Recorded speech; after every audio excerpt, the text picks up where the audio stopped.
요한계시록 21장 1절부터 4절까지를 제가 읽겠습니다.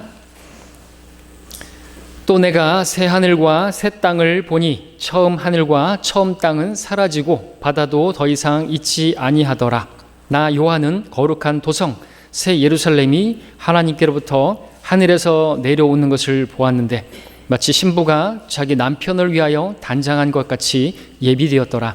또 내가 들으니 하늘에서 큰 음성이 나서 말하기를 보라, 하나님의 성막이 사람들과 함께 있어 그분께서 그들과 함께 거하시리니 그들은 그분의 백성이 되고 하나님께서는 친히 그들과 함께 계셔서 그들의 하나님이 되시리라. 하나님께서 그들의 눈에서 모든 눈물을 닦아내시며 다시는 사망이나 슬픔이나 울부짖음이 없고 고통 또한 없으리니 이는 이전 것들은 다 사라져 버렸음이라고 하더라. 하늘나라를 소망하십니까? 라는 제목이 되겠습니다. 네, 다 했네요, 설교. 아멘 의미가 끝났잖아요. 하늘나라를 소망하십니까? 자, 어김없이 우리나라 최대 명절 구정을 맞이하게 됐습니다. 설날이 되면 제가 이렇게 보니까 많은 경우 하늘나라 본향에 대해서 설교를 주제로 하는 것을 많이 보게 됩니다. 왜냐하면 많은 사람들이 고향을 찾아서 먼 길을 떠나가는 모습을 보면서 우리도 장차 우리 하늘의 본향을 향해서 떠날 것이기 때문에 많은 민족의 대이동이죠. 우리 하나님 백성의 대이동이 있을 것입니다. 주님께서 오실 때 우리는 그렇게 셋째 하늘로 끌려 올라가게 될 것이죠. 우리의 소망인 것입니다. 그날을 소망하면서 우리가 살아가고 있습니다. 여러분 어떻습니까? 근데 사는 게 너무 바빠서 분주해서 여러분 혹시 여러분들이 하늘 시민권자라는 사실을 망각하고 살아갈 때가 많지 않습니까? 어쩌면 하늘나라에 대한 소망은 점점 그렇게 시들어지고 사그러지고 있지는 않습니까? 너무나 바쁜 힘든 일상에 파묻혀 살다가 하늘나라 생각할 여유가 없이 하늘을 우러러 하늘을 한번 쳐다보기도 힘든 그런 삶을 살고 있지는 않는지요. 천정에 있는 사무실에 갇혀서 또 직장에 갇혀서 생활하다 보니까 땅만 바라보고 또 책상 위만 바라보며 그렇게 살아가고 있지는 않는지요. 실제로 많은 성도들이 바쁘고 고된 일과에 그 일상에 지쳐서 하늘에 있는 본향을 생각하지 못하고 살아가는 많은 성도들이 있지 않나 생각해 봅니다. 한편으로 어떤 성도들은 이 땅에서의 삶이 너무나 만족스러워서 부족한 게 없어서 그렇게 하늘 본향을 소망하지 않고 살아가는 경우도 있겠죠. 특별히 마지막 라오디케아 교회 시대는 부자고 부유하고 아무것도 부족한 게 없어서 주님 여기 있는 것도 줬사오니 주님 알아서 갈 테니까 오시지 마십시오. 말은 하지 않지만 그렇게 신앙생활하는 사람도 많을 것이 사실일 것입니다. 왜? 지금은 마지막 시대이기 때문에 그렇습니다. 요즘 교회들은 하늘나라, 천국, 또 재림, 휴거 이와 같은 주제의 설교를 거의 하지 않죠. 당연히 지옥에 대한 설교도 하지 않죠. 예. 대부분의 설교가 이 땅에서 행복하게 사는 삶, 근심 걱정 없이 사는 삶, 성공하는 법 이와 같은 이 땅에 속한 설교들이 주류를 이루고 있습니다. 오늘 이 명절, 구정 맞아서 교회들에서는 어떤 주제의 설교가 강단에서 선포될까요? 한번 잠깐 검색을 해보니까 가정에 관한 그런 설교, 효에 관한 설교가 주류를 이루고 있는 것을 보게 되었습니다. 아무래도 명절이다 보니 가족들이 모여서 효에 관한, 그러니까 효도하라는 그런 가정에 관한 설교를 많이 하는 것을 보았습니다. 오늘 강단에서 그러나 우리 교회처럼 하늘나라에 대해서 그렇게 설교하는 그러한 교회가 얼마나 될까요? 또 그렇게 하늘나라에 대해서 설교를 한다고 한다면 정말 생뚱맞다고 생각하지 않을까요? 혹은 주일학교 설교나 또는 동화 이야기처럼 그렇게 듣지 않을까 생각해 봅니다. 자, 그러나 우리 그리스도인은 예수 그리스도를 믿어서 구원받은 우리의 소망은 무엇입니까? 주와 함께 영원히 살게 될 그 하늘나라, 그리고 우리 주님이 우리의 소망 아니겠습니까? 하나님과 함께 영원히 살게 될 우리에게 어디에 비할 수 없는 더 좋은 본향, 하늘나라, 거기를 소망해야 되지 않겠습니까? 자, 그런데 이 시간에 저는 설교에 앞서 원초적인 질문을 여러분에게 드리고자 합니다. 과연 하늘나라는 있습니까? 정말 있습니까? 하늘나라가 있다고 믿는다면 그 믿음의 근거는 어디에 두고 계십니까? 오직 성경이죠? 우리는 참된 하나님의 말씀, 그 말씀이 참되다는 것을, 진리라는 것을 믿기 때문에 우리는 하늘나라가 있음을 믿는 사람들입니다. 우리는 성경대로 믿는 사람들입니다. 오늘 본문 1장은 5절에 보니까 하늘나라에 대해서 설명하신 우리 주님, 보좌에 앉으신 분께서 말씀하셨습니다. 이 말씀들은 참되고 신실하니 기록하라. 우리가 가게 될, 우리가 영원히 살게 될 본향 새 예루살렘, 마치 신랑이 신부를 위해서 단장한 정말 아름다운 그러한 우리 신혼집, 우리는 주님의 신부들인데 그러한 집을, 그 저택을 주님께서 마련해 놓으셨다라고 말씀하십니다. 그리고 이것은 참된 말씀이고 이것은 신실한, 믿기에 충분한 그러한 말씀이다라는 것이죠. 때문에 우리가 믿어야 하고 우리는 믿을 뿐만 아니라 그것을 소망해야 되는 것이죠. 여러분, 이 땅에서 어디를 소망하고 무엇을 소망합니까? 여러분의 소원이 무엇입니까? 내 집 장만하는 것입니까? 어떤 새 아파트로 입주하는 것이 여러분의 소망입니까? 예, 그런 것도 소망이 될 수 있겠지만 그것은 정말 소확행이 되겠죠. 소소하지만 확실한 행복이 되겠죠. 이것은 너무나 확실하고 분명한 소망입니다. 우리 주님께서 여러분을 위해서 말할 수 없는, 표현할 수 없는 여러분의 신혼집을 마련해 놓고 계시다라는 것이죠. 이 하늘나라, 우리 본향 결코 허구나 상상에 의해서 만들어진 이야기가 아닌 것입니다. 하나님께서 성경에 기록하시고 참되고 신실한 말씀으로 기록해 놓으신 것이죠. 많은 기독교인들이, 많은 교회들이 예수님을 믿는다는 고백을 하지만 하늘나라 존재하는지에 대해서는 의심하는 경우가 많이 있는 것이 사실이죠. 무엇만 보더라도 알 수 있을까요? 그래서 어떤 사람이 천국을 봤네, 지옥을 봤네, 그런 천국 환상을 봤다라고 하는 간증 집회를 많이 하는 것을 보게 됩니다. 그렇게 간증 집회를 통해서 천국을 봤다고 하는 그러한 증언을 통해서 어떻게든지 간에 거기에 담임 목사들은 교인들에게 천국을 믿게 하려고 애쓰는 그런 모습을 보게 된다라는 것이죠. 그러나 여러분들이 아셔야 될 것은 그러한 집회들은 다 가짜라는 것이죠. 그들이 봤다고 하는 그 천국에 대한 그 모습은요, 그것은 사실이 아닌 것입니다. 재미있는 것은 어떤 사람들이 봤다는 중요한 것은 그들이 묘사한 천국에 대한 묘사가, 하늘나라에 대한 묘사가 성경과 다르다는 게 문제고, 한국 사람이 본 하늘나라에 대한 그 묘사와 저 미국에서 사는 사람이 봤다고 하는 그 내용이 다른 것이에요. 봤더니 한국 사람은 기와 고래지 등 같은 그런 집에서 살고, 어떤 사람은 주님을 신실하게 섬기지 못한 사람들은 초가집같이 허름한 곳에서 산다고, 그리고 그런다고, 그리고 아주 신실하게 산 사람들은 그 천사들이 시중을 들고 마당에다가 금잔디를 깔고 있고 그런 간증을 하고 있어요. 네, 왜 미국에서는 어떤 사람이 천국을 봤다 그러는데 자기는 앞에 골프장이 있고 수영장이 있고, 여러분, 사람들이 자기가 사는 그 고장, 문화에 따라서 바뀌는 거예요. 말이 됩니까? 이렇게 서로 다른 간증을 보더라도 가짜라는 것을 알 수 있고, 고린도서 12장에서 사도 바울은 정말 셋째 하늘에 그 하늘나라를 보고 왔는데 그것은 사람들에게 말하도록 허락되지 않은 것이에요. 그것을 말하는 것은 불법인 것입니다. 불법을 행하는 자들인 것이죠. 그 사람들은 정말로 그렇게 소망했는지 모르겠지만 그것은 가짜고, 그리고 우리는 그런 사람들의 간증을 통해서가 아니라 이미 또 사도 바울이 봤지만 그건 말하도록 허락되지 않은 것이고, 오늘 우리가 보는 요한계시록에서 계시가 되었기 때문에 하늘나라에 대해서 우리가 알아야 될 정도만큼은 기록해 놓으셨기 때문에 우리는 이렇게 믿는 것입니다. 그리고 실제로 우리가 보게 되면 정말로 놀랍겠지만 우리가 어떤 보는 것이나 듣는 것이 아니라 하나님 말씀을 통해서 믿는다면 우리는 또 하나님께서 주신 그 상상력을 통해서, 그러나 성경은 하나님께서 사랑하는 자들에게 예비하신 것들은 눈으로 본 적도 없고 귀로 들은 적도 없고 인간의 마음에 들어와 본 적도 없는, 여러분이 상상하는 그 어떤 것보다 더 놀라운 것들을 하나님께서 예비해 놓으셨기 때문에 우리는 그것을 소망해야 하는 것입니다. 여러분들이 다른 무엇을 소망하신다 할지라도 내 집 마련 장만하는 것도 좋고 하지만 그보다 더 좋은 것을 예비하셨으니까 거기서 사모해야 되잖아요. 또 그것을 기다려야 되잖아요. 그것을 소망해야 되지 않겠습니까? 하나님께서 그렇게 마련해 놓으셨는데 닭장 같은 아파트를 더 소망하고 있다고 한다면 그것은 뭔가 좀 잘못된 것이에요. 그래서 여러분, 눈을 열고 하나님께서 마련하신, 우리가 정말 소망해야 될 그것을 바라볼 수 있기를 바라는 것입니다. 우리의 믿음의 근간이자 기초는 성경인 것이죠. 성경에 하늘나라가 있다라고 한다면 더 이상 말해서는 안 되는 것입니다. 자, 먼저 짚고 넘어갈 부분은 오늘 주제를 말씀드릴 때 하늘나라가 있는데, 이 하늘나라는요, 실제하는 장소가 따로 있는 곳인데 어떤 사람들은 마음의 상태가 하늘나라다, 하늘나라는, 지옥은 인간의 마음속에 있다, 이렇게 말하는 그런 사람들이 있는 것이죠. 어떤 사람들 중에서 특별히 불교인들이 그렇게 가르치는 것이죠. 그 불교에서 가르치는 가르침 중에서 사람 마음 안에가 바로 지옥이 있고 뭐 천국이 있고 극락이 있고 지옥이 있다 이렇게 가르치는 것이. 그렇게 가르치는 배경에 있어서 여러 가지 있겠지만 여러분들이 잘 아는 원효 대사라고 알고 있죠. 신라 시대에 불교를 믿던 원효라는 승려가 불법을 배우기 위해서 유학을 떠나죠.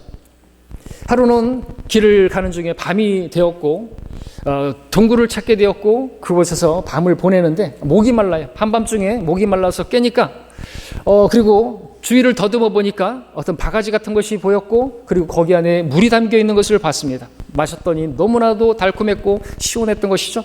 근데 다음날 아침에 눈을 떠 보니까 자기가 들어가 있던 곳은 동굴이 아니라 파헤쳐진 무덤이었고 자기가 마신 물바가지는 사람의 해골이었고 거기에 담겨 있는 물은 더럽기 그지없는 그런 그런 그 침전물이었던 것이죠.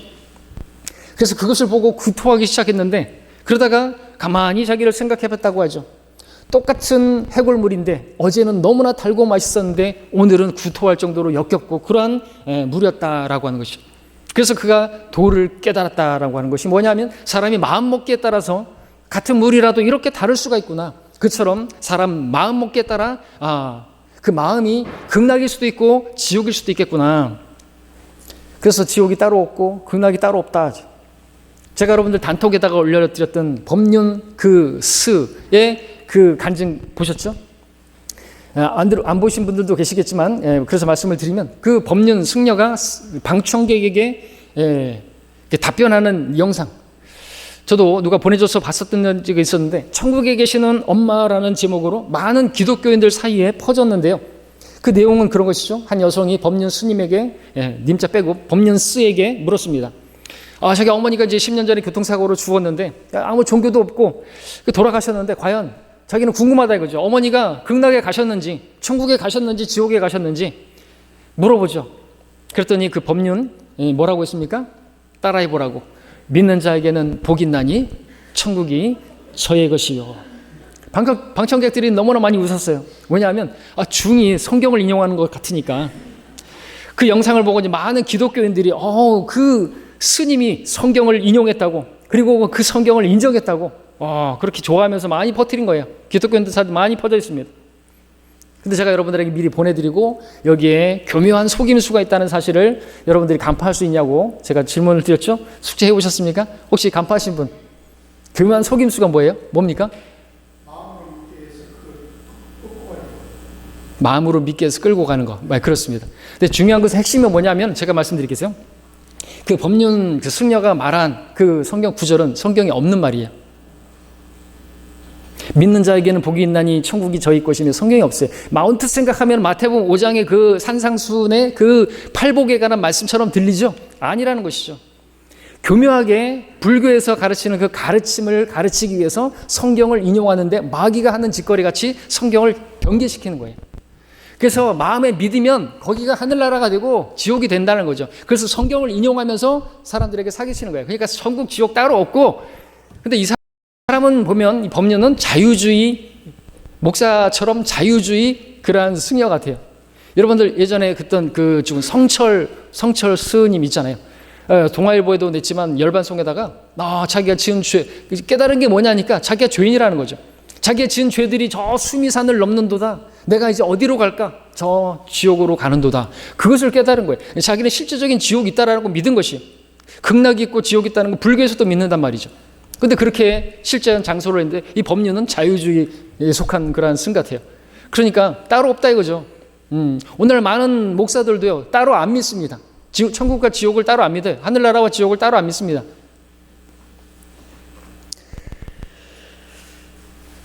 아무튼 그러면서 그 법륜이 말하는 게 뭡니까? 지금 질문하신 분이 그 엄마가 지옥에 갔으면 좋겠어요. 뭐 천국에 갔으면 좋겠어요. 물으니까 뭐 지옥 갔다고 하면 좋겠냐고 안 좋다 그러죠. 그러면 천국에 갔다고 하면 좋겠어요. 그러니까 좋다고 하죠. 그러면 엄마가 지옥 갔다고 믿으면 당신의 마음이 지옥인 것이고 당신의 엄마가 천국에 갔다고 한다면 당신의 마음이 천국인 것이고 그러니까 그렇게 믿으라고.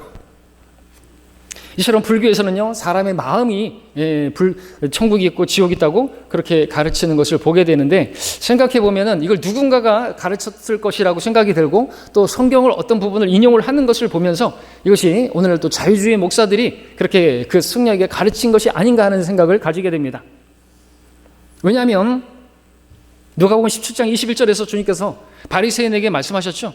바리새인이 물었습니다. 주님께 언제 하나님의 나라가 오겠느냐고 묻죠. 예수님의 답변은 하나님의 나라는 볼 수 있는 것이 볼 수 있게 오는 것이 아니라고 말했습니다. 그러면서 그러니까 여기 있다 저기 있다 말하지 못한다고. 왜냐하면 하나님의 나라가 너희 안에 있기 때문이라 말씀하셨습니다. 많은 목사들이, 또 특별히 자유주의 목사들 같은 경우에는 이 말씀의 뜻을 제대로 알지 못하고 하나님의 나라가 너희 안에 있다고 하니까 불교에서 가르치는 것처럼 사람의 마음 안에 욕심이 없고 미움이 없고 그러면 그 마음 안에 정말 하나님의 나라가 임하는 것이고 그야말로 천국이 임하는 것이다. 그런 식으로 설교를 하는 거죠. 불교의 가르침과 다르지 않은 것을 보게 된다는 거죠. 그러나 그런 뜻이 아니죠. 하나님의 나라가 너희 안에 있다고 하셨는데 그 너희라고 하는 대상이 누구예요? 지금 바리새인들이지 않습니까? 예수님께 질문한 바리새인들. 그러면 그 바리새인들 안에 그들 마음이 하나님의 나라가 그들 마음속에 있다는 것입니까? 근데 주님께서는요, 그들에 대해서 바리새인들에게 뭐라고 말씀하시는지 아십니까? 너희 회칠한 무덤이요, 겉으로는 아름답게 보이나 안에는 죽은 사람의 뼈와 모든 더러운 것들로 가득 차 있도다라고 말씀하셨죠. 너무나 극과 극이지 않습니까? 너희 안에 하나님의 나라가 있다.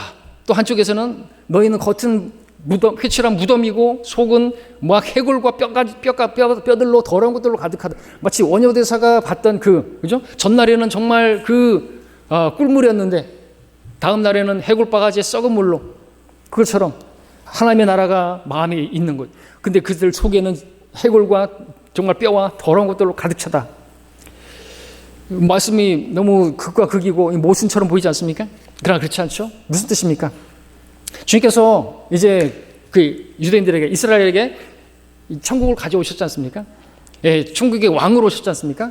회개하라, 천국이 가까이 왔느니라 말씀하셨죠. 그러니까 천국의 왕으로 오신 그분을 받아들이게 되면 그들이 그들을 받아들이기 위해서 그들의 마음에 회개가 일어나야 되죠. 그러니까 회개가 일어나야 되는 거죠. 회개해야 되는 것입니다. 그래서 그들의 마음에 하나님의 나라가 임해야지 그들이 있는 곳은 천국이 세워지게 되는 것이죠. 그래서 주님께서 가져오신 그 왕국은 두 가지인데 하나님의 나라와 천국인 것이에요.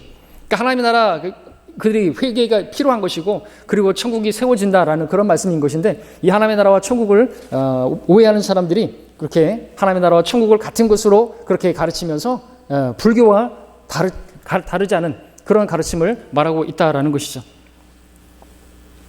아무튼 불교의 승려들과 배교한 목사들이 말하는 것처럼 이 하늘나라가 사람의 마음에 있는 것이 아니다라고 하는 것입니다. 그리고 우리는 이쯤에서 하나 알 수 있는 것이 있는데, 그것은 사람들 종교와 상관없이 누구나 하늘나라, 천당 같은 것을 믿는다라는 사실을 발견하게 되죠. 사람들은 이 생이 전부가 아니라 죽음 뒤에 다른 세계가 있다라고 어렴풋이 다들 알고 있어요. 우리 믿는 사람들만 알고 있는 게 아니라는 것이죠. 어느 나라를 가더라도요, 죽은 사람을 장례 지내는 그 장례 문화가 아주 발달되어 있는 것을 보게 되는데, 그것은 이 생이 전부가 아니고 저승이 있다는 것을, 내세가 있다는 것을 믿고 있다라는 반증이 되는 것입니다. 그렇지 않다고 한다면 그렇게 장례를 요란 떨 거 없는 것이죠. 그리고 명당을 만든다든지 그럴 필요가 없는 것이죠. 그리고 장례식장에서는 이런저런 말들을 하는데, 그것을 보면은 불신자들도 죽음이 끝이 아니라는 것을 알고 있는 것이에요. 불신자들도 영원을 믿어요. 믿지 않는 사람들도. 그래서 말하죠. 영원히 사랑하겠다고.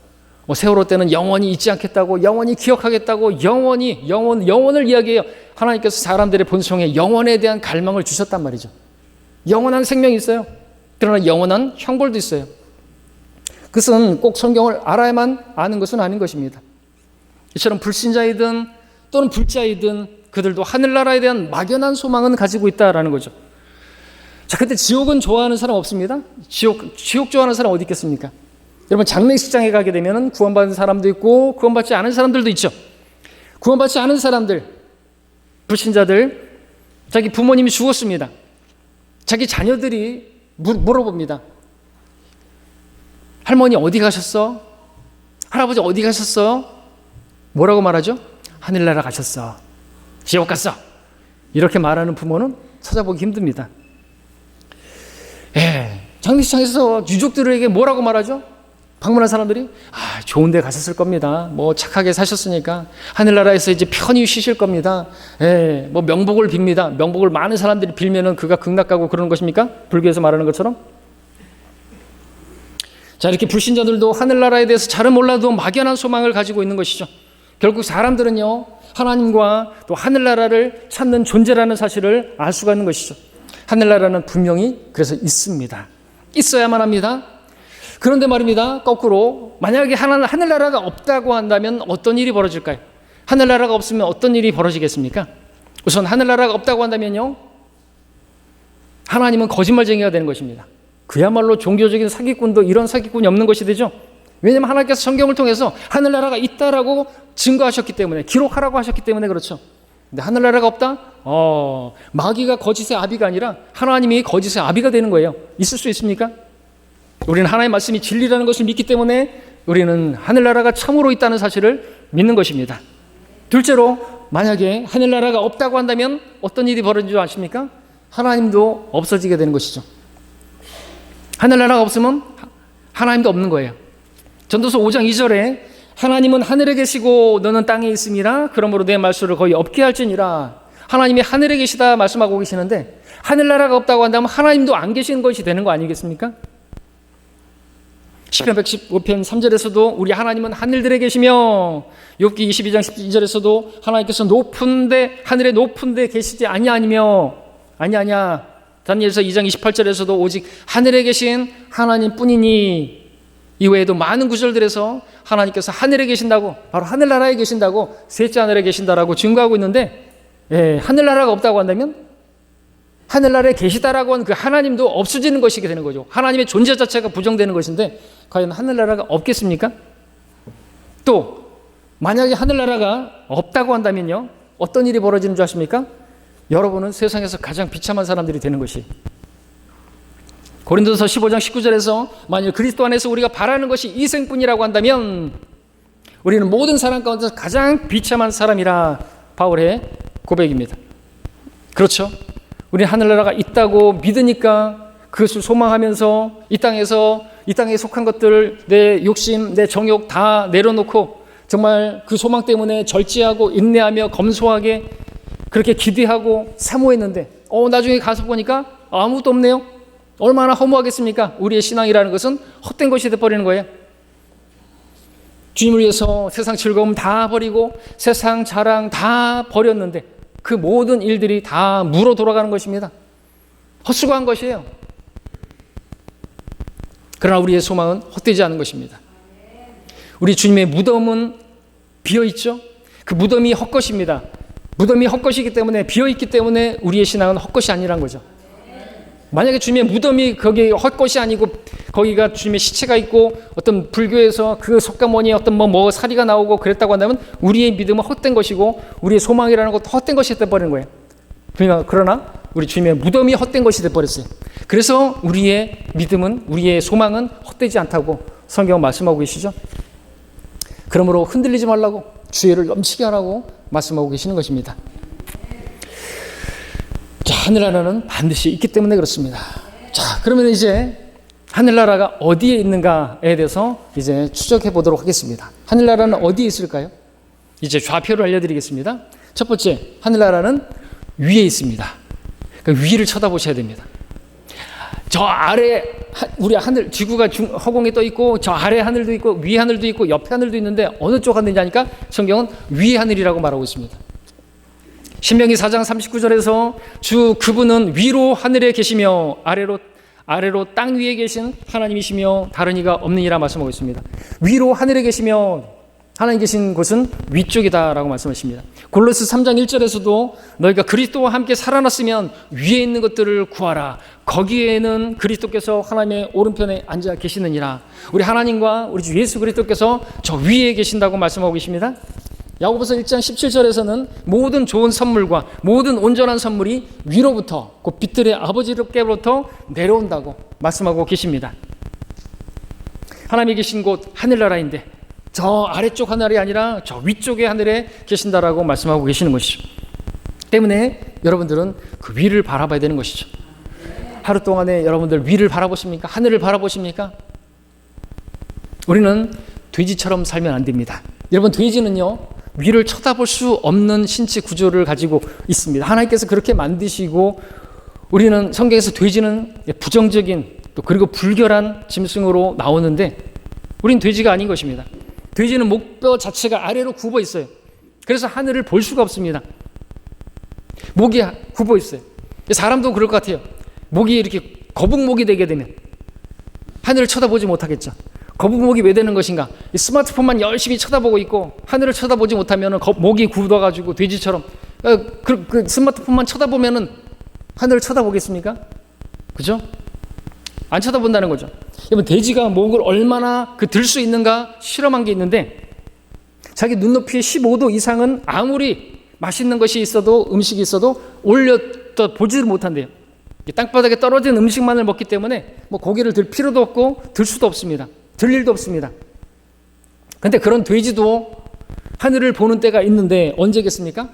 발을 헛디뎌서 넘어졌을 때, 쓰러졌을 때 하늘을 쳐다보게 되고, 죽었을 때 하늘을 본다고 합니다. 그러나 다시 말씀드리지만 우리는 돼지가 아닙니다. 사람은 하늘을 볼 수 있는 존재입니다. 근데 하나님을 믿지 않는 사람들은 하늘을 바라보지 않습니다. 하늘을 소망하지 않습니다. 그러나 그들이라도 언제는 바라봅니까? 네, 죽을 때가 되면 바라보게 되죠. 침상에 누우면 바라보게 되겠죠. 아, 이제 내 인생은 이렇게 끝나는 것인가? 한 푼도 가져가지 못하는 것이구나. 아무것도 가져가지 못하는 것이구나.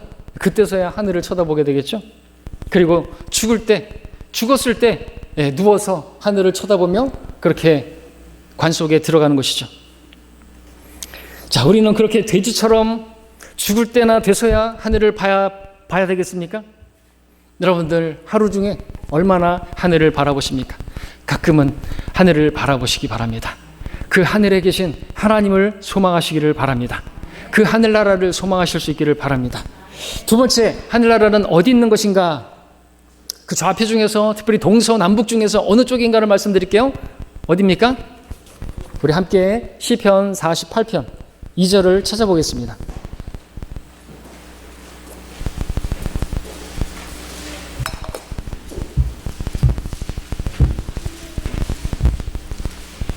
시편 8장 8편 2절입니다. 한 목소리로 여러분들 읽어주시겠습니다. 시편 48편 2절에 보면, 자, 함께 읽겠습니다. 시작. 북편에 있는 위대한 왕의 도성 시온산은 그 자리 잡은 곳이 아름다움이 온 땅의 기쁨이니. 아멘. 우리가 가게 될 주님께서 계신 곳, 북편에 위대한 왕의 도성, 만왕의 왕이신 주님이 계신 곳이라고 말씀하고 있습니다. 북편에 있습니다. 우리 함께 또 75편 6절 7절 또 교대로 읽겠습니다. 시편 75편 6절과 7절.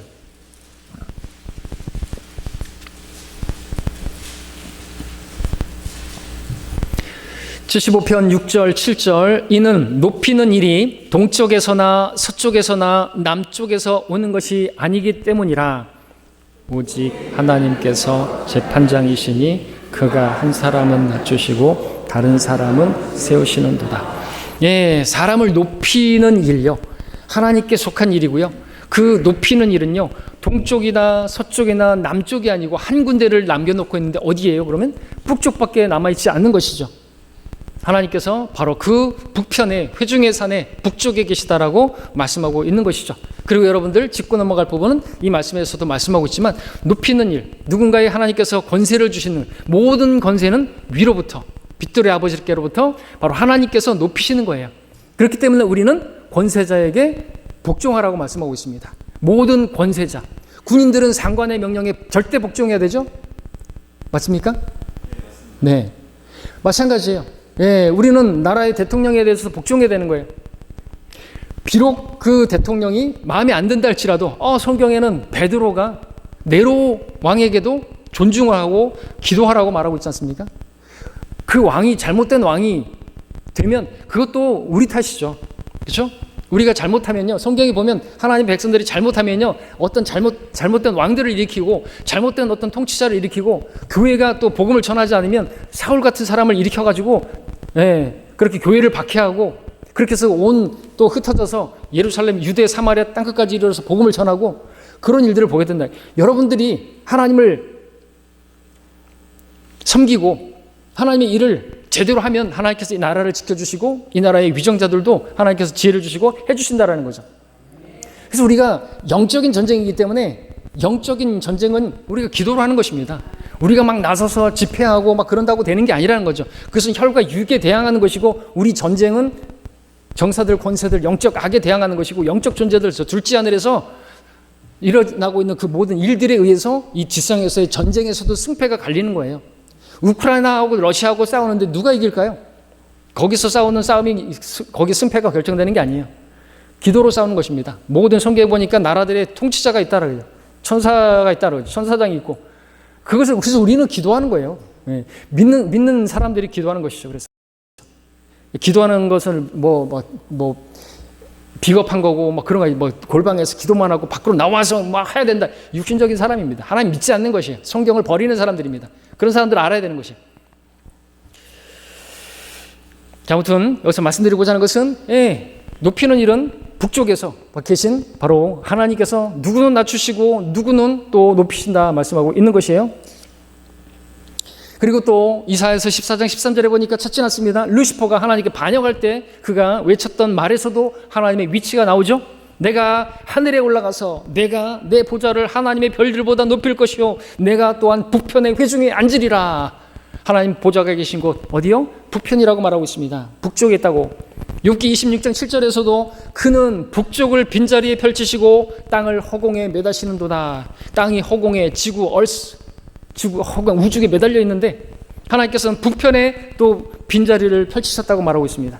여러분 북쪽에 크고 광대한 빈자리가 있는 것이 과학적으로도 밝혀진 사실입니다. 천문학자들이 관측한 결과 북쪽 하늘에 별들이 없는 빈 공간을 확인했다는 것이죠. 그 직경이 얼마나 되냐니까 3억 광년. 1광년은 그 빛의 속도로 1년을 날아가는 1광년인데 3억 광년. 엄청나고 넓은 광대한 곳이 바로 하늘나라 그 자리가 있는 것이죠.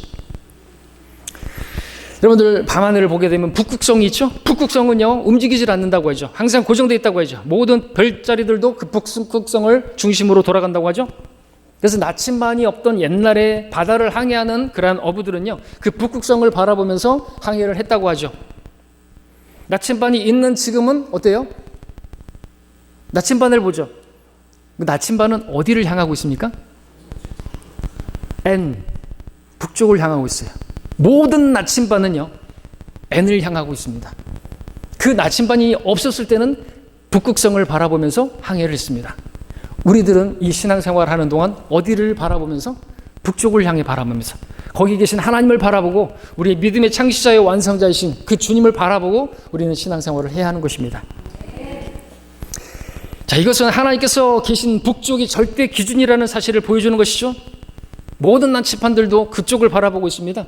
우리가 바라봐야 할 곳은 그곳이고 우리가 소망해야 될 곳이 그곳이고 우리는 장차 그곳을 향해서 우주여행을 해서 그 북쪽 셋째 하늘로 가게 될 것입니다. 자, 이번에 세 번째로 하늘나라는 어디 있습니까? 하늘에 있는데 셋째 하늘에 있습니다. 여러분 모든 나라들의 전설이나 동화책 다 조사해봐도 하늘나라는요 이 땅 밑이 아니나 또 이 땅이나 이 땅 아래나 그런 곳에 있지 않고 저 높은 곳에 하늘에 있다라고 가르쳐요. 어떤 나라의 동화책에도 하늘나라가 막 땅속에 있다 뭐 이렇게 가르치지 않는다는 것이죠. 열왕기상 8장 27절에 보니까 보소서 하늘이라도 주를 수용할 수 없거늘 이라는 말씀이 옵니다. 하늘과 하늘들의 하늘이라도 성경에 따르면 하늘은 세 부분으로 구분되어 있죠. 첫째 하늘, 여러분들이 보고 있는 구름이 떠다니고 새들이 날아다니는 바로 그곳 대기권 안 첫째 하늘입니다. 둘째 하늘, 그 대기권 바깥에 지구 바깥에 우주 스페이스. 셋째 하늘은 우주 끝 저 끝 거대한 그 깊음의 물층을 넘어선 그 표면은 얼어있는 그 뒤쪽 셋째 하늘, 하나님의 보좌가 있는 곳 셋째 하늘입니다. 이 셋째 하늘에 다녀온 사람 있죠? 고린도서 12장 2절에 보니까 바울 자신은 내가 셋째 하늘에 끌려 올라갔다 말하고 있고 또 같은 장 4절에서는 그가 낙원으로 끌려 올라갔다라고 말하고 있습니다. 하나님께서 계신 그 셋째 하늘이 낙원인 것이죠. 그 전에는 낙원이 지하에 있었는데 지하 낙원이 있었는데 어떤 사람들이 말하는 것처럼 지상 낙원이 아닙니다. 지금은 지하 낙원도 아닙니다. 저 천상의 낙원이 옮겨진 것입니다. 자, 이렇게 종합해보면 하늘나라는 어느 쪽에 있는 것인가? 위쪽에 있습니다. 북쪽에 있습니다. 셋째 하늘에 있는 것이죠. 여러분, 우리가 그것을 바라보고 그것을 소망해야 되지 않겠습니까? 그것을 바라보고 여러분들이 소망한다고 한다면 여러분의 마음은 하나님의 나라가 임하게 될 것입니다. 법령 그의 말하는 게 아닙니다. 여러분들의 의와 화평과 기쁨이 여러분의 마음에 가득하게 될 거라고 하는 것이죠. 아주 오래전에 철원에 지역교회 한 젊은 자매가 있었습니다. 20살짜리였는데 이런 내용의 설교를 듣고 퇴근길이 이런 말씀의 설교를 듣고 퇴근길이 너무나 기쁘고 즐거워졌다고 하는 간증을 했었어요. 그 자매는 철원이 워낙 시골이기 때문에 늦은 시간에 퇴근을 해서 버스를 타고 집에 갑니다. 버스에 내려서도 한참을 시골길을 걸어가야 돼요. 구원받기 전에 그 길이 너무나도 멀게 느껴졌고 너무나도 무서웠습니다. 가로등도 없고 해서. 근데 구원받고 그리고 이제 하나님의 말씀을 통해서 이 하늘나라가 어디 있는지를 이렇게 알게 된 다음부터는 그 길이 무섭지도 않고 그 길이 멀게 느껴지지도 않았다는 것이죠. 그 북극성을 바라보면서 철원 별들 많이 보입니다. 제가 고향이기 때문에 알죠. 하늘의 별들이 아주 아름답게, 저도 어렸을 때부터 거기 별 많이 보고 자랐습니다. 그 별을 바라보고 북극성을 바라보면서 그 자매가 가면서 주님께서 나를 바라보는 것 같고, 그리고 그 별을 바라보면서 주님과 교제하면서 이야기를 나누면서 그렇게 집을 가는데, 그러다 보니 어느새 집에 도착해 있는 것을 보게 되는 거죠. 우리도 그렇겠죠. 우리가 그렇게 바라보고 그렇게 소망하다 보면 어느새 저 하늘 본향에 이른 우리 자신을 보게 되겠죠. 너무나 순수한 간증이었기 때문에 말씀을 준비하다가 생각이 났고, 또 우리 성도님들도 여러분들도 그렇게 순수했던 적이 있었지 않습니까? 그래서 주님께서 구름 타고 오신다고 하니까 어떤 구름만 보면 좀 예사롭지 않은 구름만 보면 저 뒤에 주님께서 계신 게 아닌가? 그런 간증도 하시지 않았습니까? 그렇죠? 네. 아니었나요? 그랬었잖아요. 네. 그런 순수함으로 돌아가야 되지 않겠습니까? 자, 우리 다시 오늘 계시록 21장 본문으로 돌아가서 이제 본문에 있는 말씀을 통해서 우리 하늘나라가 이제 어떤 곳인가에 대한 위치도 봤습니다. 있는가 봤습니다. 어떤 곳이 어느 쪽에 있는가 봤습니다. 이제는 어떤 곳인가를 보고 이제 마치려고 합니다. 자, 영원히 우리가 가게 될 본향, 하늘에 있는 새 예루살렘. 2절에 보니까 나 요한은 거룩한 도성 새 예루살렘이 하나님께로부터 하늘에서 내려오는 것을 보았는데 마치 신부가 자기 남편을 위하여 단장한 것 같이 예비되었더라 하고 있습니다. 우리가 영원히 살게 될 저택입니다. 도성입니다. 마치 신부가 자기 남편을 위해서 단장하고 신랑이 그 신부를 위해서 예비한 것 같다라고 말하고 있습니다. 여자에게 있어서 가장 아름다운 때가 언제입니까? 또 아름답게 보이기 위해서 꾸미는 때가 언제입니까? 바로 결혼식 때죠. 며칠 전부터 신부 화장이 아니라 피부 마사지도 받고 아름답고 정말 그런 웨딩 드레스를 구하고 신부 화장이나 머리도 실력 좋은 또 뭐 값비싼 그런 또 돈을 들여서 그렇게 맡기죠. 가장 아름다운 모습으로 보이고자 많은 시간과 정성을 쏟는 것이 신부 단장인데, 그와 같이 그렇게 여러분의 신혼집이 새 예루살렘이 하늘 도성이 마련되어 있다고 말씀하고 계시는 것입니다. 정말로 말로 표현할 수 없는 그러한 아름다운 도성이라는 것을 마치 신부와 같다라고 말하는 거죠. 우리가 신부인데 어린 양이신 그분께서 그렇게 신부를 위해서 마련된 그 도성도 신부와 같이 아름답다고 말씀하고 있는 것이죠. 3절도 보시면 또 내가 들으니 하늘에서 큰 음성이 나서 말하기를 보라 하나님의 성막이 사람들과 함께 있어 그들과 함께 거하시리니 그들은 그분의 백성이 되고 하나님께서는 그 친히 그들과 함께 계셔서 그들의 하나님이 되시리라. 장차 우리가 가야 될 본향, 이 세상처럼 죄악에 관영한 도시가 아니라 그것은 거룩한 곳입니다. 그것은 깨끗한 곳입니다. 하나님의 임재의 상징인 성막처럼 말 그대로 거룩한 도성, 죄가 없는 곳입니다. 그것은 우리는 죄 때문에 고민할 것도 없고 죄로 인해서 애통하고 괴로워하는 일도 없는 것입니다. 이 죄악 세상이기 때문에 죄 때문에 그 죄책감 때문에 우리가 괴롭고 그런 것이죠. 사람들이 죄를 지은 사람들이 왜 괴롭습니까? 그리고 그것도 괴로운 장소에 그 감옥에 가는 이유도 뭡니까? 죄가 그런 것이죠. 죄. 근데 그곳은 죄가 없고요. 거룩한 곳이고 우리는 그런 애통하는 것도 없고 힘들어하고 고통스러워하는 것도 없는 곳입니다.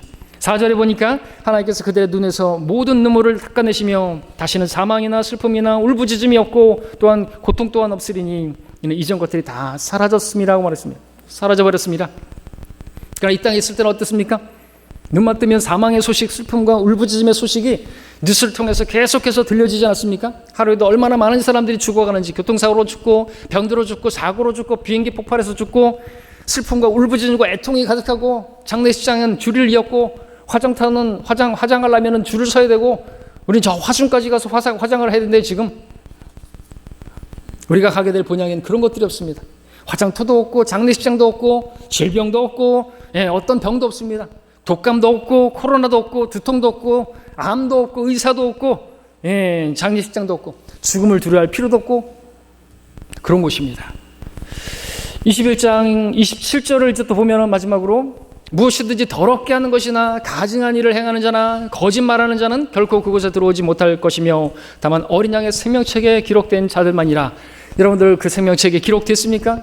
예수 그리스도를 영접하게 되면 그 생명책에 이름이 기록되는, 교회의 교족부에 등록한다고 해서 되는 게 아니라 예수 그리스도를 영접하면 그 이름을 믿는 자 생명책에 이름이 기록되는 것입니다. 자, 그렇게 기록된 사람들만이 그곳에 거하게 되는데, 그곳에는요 악한 자가 없어요. 마귀도 없습니다. 더럽고 추잡한 그런 거 없습니다. 정말 우리 눈살을 찌푸리게 하는 유괴범도 없고 성폭행범도 없고 중상모략하고 험담하고 그런 비열한 자도 없고 위선자들도 없고 하나님을 조롱하고 모독하는 그러한 사람들도 없습니다. 여러분 눈에 보기에 너무나 좋은 것들만 있는 것이, 여러분 이런 곳이 있는데 하루라도 속히 그곳에 가고 싶지 않으시겠습니까? 그래서 우리 믿음의 어떤 선배들이, 우리 가족 중에 누군가가 구원받고 돌아가시게 되면 우리가 막 울 일은 아닌 것입니다. 잠시 슬퍼할 수 있지만 울 일이 아니라는 거죠. 왜? 더 좋은 데 가는 거 아닙니까? 말할 수 없이 저 좋은 곳으로 가서 이제 안식하게 되고 주님께서 그렇게 위로해 주실 것인데, 그것을 우리가 바라본다면 우리도 그것을 상호해야 되지 않겠습니까? 사도 바울은 그것을 보고 와서 고백합니다. 내가 사는 것이 그리스도니 죽는 것도 유익하다. 죽는 게 유익하다라는 것입니다. 내가 떠나서 그리스도와 함께 있을 욕망을 갖는 것이 훨씬 좋으나 육신에 남아있는 것이 너희를 위해서 필요하다면 남아있을 것이다. 교회를 세우기 위해서 필요한 것이에요. 복음을 전파하고 교회를 세우기 위해서 내가 필요하니까 하나님께서 남겨두실 수도 있겠지만, 내가 개인적으로 바라는 것이라고 한다면 이 육신을 벗고 빨리 셋째 하늘을 가고 싶다. 왜? 거길 보고 왔거든요. 말로 표현할 수 없는 것들을 보고 왔거든요. 빨리 가고 싶은 것이죠. 저도 그렇습니다. 이 땅에 소망이 없어요. 여러분들 그러시죠? 우리가 소망해야 될 곳을 분명하게 보여주셨는데 여러분들은 무엇을 지금 소망하고 계시는 것입니까? 무엇을 간절히 바라고, 또 새해가 되면은 또 뭐 그렇게 복 많이 받으라고 말하는데 무슨 복을 받으면 만족을 하시겠습니까? 말씀을 정리하겠습니다. 여러분 무엇을 소망하고 계시는 것입니까? 이 땅에 어떤 것들을 여러분들이 가진다 한지라도 분명한 것은 영원히 가질 수 있는 것은 없습니다. 모든 저택들은 다 사라져버릴 것입니다. 그것들은 시간이 지나면서 낡고 쇠잔해지고 결국엔 썩어지고 무너질 것입니다. 세상에 아무리 부자라도 그 재산을 영원히 가질 수도 없습니다. 그러나 구원받은 성도들은요, 영원히 썩지 않고 더럽혀지지 않고 쇠잔하지 않을 영원한 도성을 하나님께서 값없이 공짜로 여러분에게 마련해 놓으셨습니다. 더 좋은, 이 땅의 어떤 저택에 비할 수 없는 더 좋은 하늘의 저택, 도둑도 없고 뚫고 들어올 일도 없고 CCTV도 없고 그런 곳입니다. 그것을 값없는 은혜로 구원받은, 또 여러분들에게 값없이 주시고자 그렇게 다 마련하셨고, 내가 그 저택을 마련하면 너희를 내게로 이끌리라 말씀하십니다. 여러분의 저택은 이 땅의 어떤 저택보다, 이 땅의 저택은 너무나 허접한 것입니다. 주님께서 예비하신 것들은 정말 여러분들이 상상하는 그 이상의 그러한 저택을 보게 될 것입니다. 그렇다면 여러분들 그곳이 있다고 믿으신다고 한다면, 그것이 어느 쪽인지도 알게 되셨다고 한다면 그곳을 바라보고 그것을 소망해야 되지 않겠습니까? 그러므로 여러분들, 여러분의 마음과 여러분의 눈을 이 땅에 두지 마시기 바랍니다. 위에 있는 것들에 마음을 두시고 위에 있는 것들을 구하시기 바랍니다. 주님께서 계신 하늘나라, 여러분을 위해서 마련해 주신 그 하늘의 도성을 바라보시면서 여러분의 마음에 또 그 하나님의 나라가 임하시고 의와 화평과 기쁨 가운데 그렇게 즐겁게 기쁘게 주님을 섬기면서 그렇게 주님을 향해 나아가는 모두가 되기를 바랍니다. 기도하시겠습니다.